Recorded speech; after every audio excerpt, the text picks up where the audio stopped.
dipanggil sebagai King of Highway, kereta paling gangster di atas jalan Melaya. Tanpa sayap, beliau masih lagi boleh terbang, menjadi idaman setiap anak muda. Ini adalah segalanya berkenaan Pro 2 Myvi.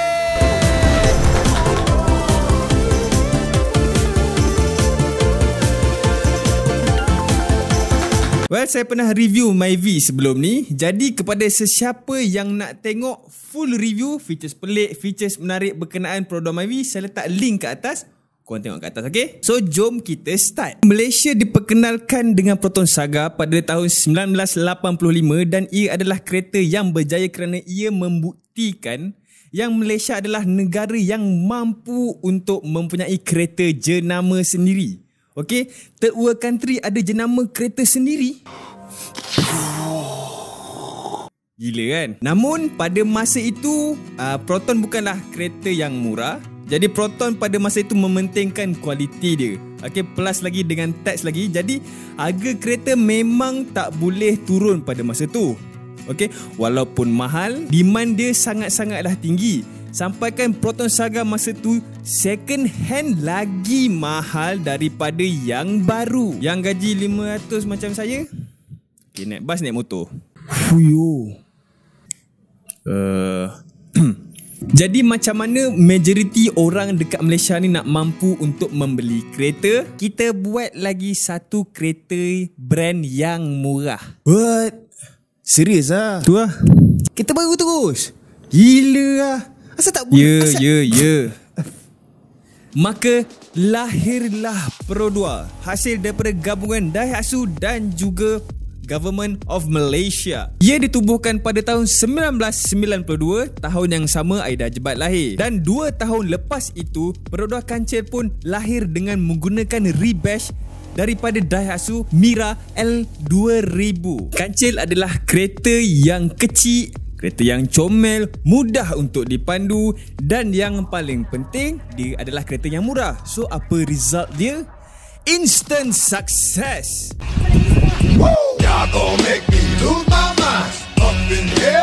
Model pertama daripada Pro 2 dah berjaya menjual lebih daripada 700,000 unit dan dia dah eksport kepada 19 buah negara. Nak tengok full review berkenaan Pro 2 Kancil? Saya ada buat satu. Tengok kat atas, okay? Dengan kejayaan Pro 2 yang pertama ni, yang sulung ni, okay? So dia cuba eksperimen untuk buat kereta-kereta yang lain, okay? Dia datang dengan Rusa pada tahun 1996, Kembara pada tahun 1997 dan juga Kenari pada tahun 2000. Okay? Ketiga-tiga kereta ini adalah kereta yang boleh dianggap besar juga. Jadi dia punya sales tu boleh kata okay. Dia tak teruk tapi dia tak bagus mana. Masuklah pula Pro 2 Kelisa dan kita mula nampak yang sale mula bertambah baik macam sebelum ini. So apa yang kita boleh bagi ulasan untuk Pro 2 pada masa itu adalah Pro 2 equal kereta kecil dan compact. Pada masa yang sama kita ke Jepun, okay, di mana Daihatsu dan Toyota digabungkan, diorang sedang merangka satu reka dan juga design segmen B compact. Daihatsu dah ada satu compact segmen B pada tahun 1998 bernama Daihatsu Storia / Daihatsu Sirion. 6 tahun kemudian pada tahun 2004, masa Aida Jebat darjah 6, Daihatsu dah bergabung dengan Toyota dan bersedia untuk membuat Sirion yang terbaru. Yalah, lagipun dah lama kereta tu.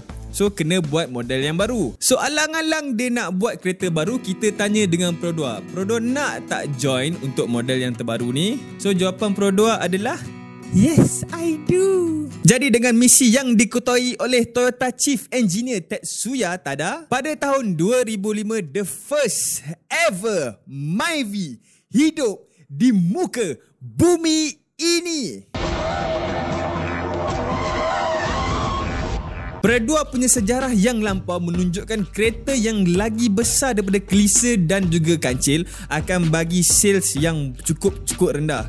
Okay, tapi Pro 2 nak join juga. So Pro 2 expect dan dia cakap okay, kita tak payah expect gila-gila, kita budget untuk expect 4,000 Myvi setahun. Expectation dia tersasar sikit. Okay, pada tahun 2005 Ogos, Pro 2 terima 52,000 booking untuk Myvi sahaja. 10% daripada total car sales selama setahun pada masa tu. Even saya punya subscriber pun tak ada banyak macam tu.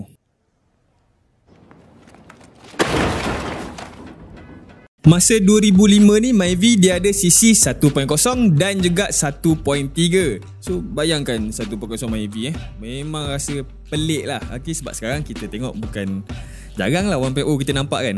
Dari segi performance, engine Myvi dapat DNA daripada sepupu-sepupu dia. Dia dapat DVVT, dia dapat EFI. Okay, engine yang tahan lasak. Tahan lasak macam mana tu?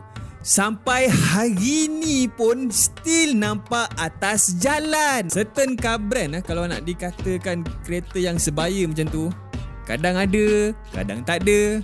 Macam Biskuat. Pada masa yang sama, Malaysia sedang dilanda oleh model-model kereta baru yang kategori manja. Gen 2 dia ada masalah gearbox masa tu.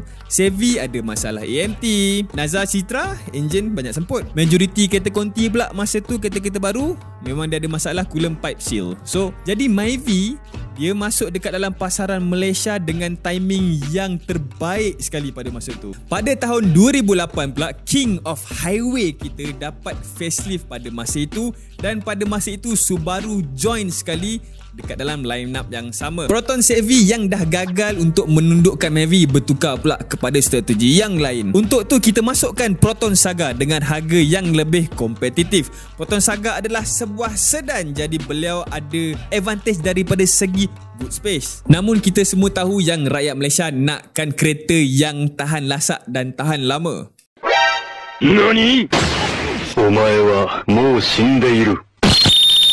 Jadi walaupun Myvi tak ada boot yang besar macam Saga ke apa ke, dia still dapat sale yang cukup banyak dan juga dapat jualan yang cukup mutlak. And then datanglah generasi kedua. Yang ini adalah versi yang paling garang dekat dalam keluarga ni. Kedai ikan, boom, langgau. Masuk lane salah, tak ada hal. Myvi nak jadi Avengers, ada. Lahir pada tahun 2011, enjin beliau di-upgrade daripada 1.0 dan 1.3 kepada 1.3 dan 1.5 dengan 4 silinder di kedua-duanya. Dan dia ada sedikit perubahan daripada Myvi dan juga sepupu-sepupu dia, iaitu untuk sepupu-sepupu dia, dia jauh lagi bulat-bulat daripada Myvi punya version. Dan daripada sini datanglah certain komplain daripada owner. Okay, ada yang kata Myvi tak cukup sejuk. Okay, ada yang cakap tak stabil masa high speed, audio tak sedap, tak cukup aerodynamic. Namun apabila kita consider dengan harga dia dan benda-benda yang lain yang di offer pada kita,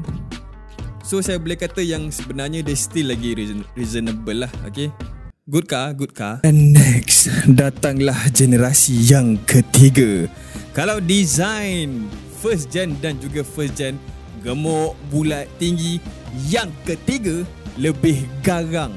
Dia lagi tirus, mata depan lagi cantik, eksterior dia lagi lawa. Myvi gen ketiga ini direka in-house oleh Pro 2 sendiri dan diketuai oleh Encik Muhammad Zamirun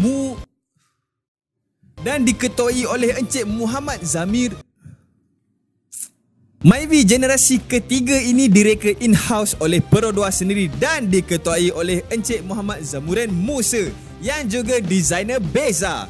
So Toyota dan juga Daihatsu just bagi advice saja daripada segi design, dan juga dia supply engine lah untuk kita. So engine memang dia supply. Pro 2 Myvi third gen dilancarkan pada lewat 2017 dan dibuka untuk tempahan untuk tahun 2018. Masa first kita tengok dulu generasi ketiga punya Myvi ni, kita akan nampak yang dia mempunyai perubahan yang sangat mendadak. Jadi pada mulanya ada yang kurang gemar dengan apa yang dilihat, okay? Namun lama kelamaan kita dah mula suka dengan Myvi third gen ni. Macam awet dalam kelas kita lah, masa mula-mula dulu kita Tengok macam buruk sekarang macam lawa lah pula.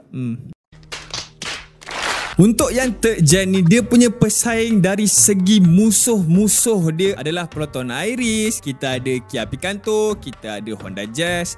Tapi kita semua tahu siapa king of highway kita. Kalau korang tengah baring ataupun korang tengah melepak masa korang tengah tengok video ni, cuba jenguk dekat jalan dekat luar tu. Cuba buka tingkap apa, tengok kereta apa yang ada kat atas jalan tu. Myvi.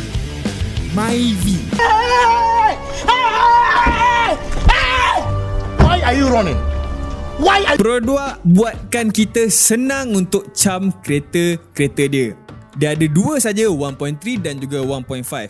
Macam mana nak cam 1.3? Just tengok je bumper dia ada skirting tak pada bahagian bawah tu. Kalau ada, okey, itu adalah 1.5.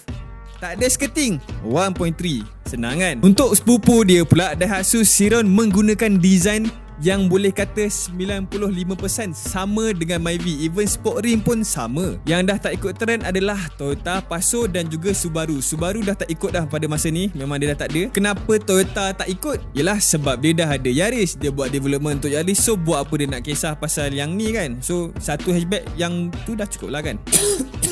Kalau awal-awal dulu kita kenal Pro 2 sebagai kereta yang murah dan juga mampu milik, sekarang kita kenal Pro 2 sebagai kereta yang berkualiti dan juga tahan lasak. Kalau nak dibandingkan antara Beza dan juga Proton Saga, sekarang ni kita boleh nampak yang Proton Saga jauh lagi murah daripada Pro 2 Beza. So kita nampak tak perubahan macam mana pada awal dulu Pro 2 adalah di kereta yang design untuk kereta murah. Sekarang ni Saga pula murah. So itu sahaja sedikit sebanyak berkenaan Pro 2 Myvi. Korang seronok tak video macam ni? Subscribe sekarang, sebab kalau tak subscribe kan terlepas pula video-video yang macam ni. Subscribe sekarang dan tekan loceng sekali, okey? Komen kat bawah apa yang korang rasa berkenaan video ni. Komen saja kat bawah, kita discuss apa semua. Tekan like sekali, okey? So itu sahaja. Kita jumpa lagi lepas ni. Okey, bye.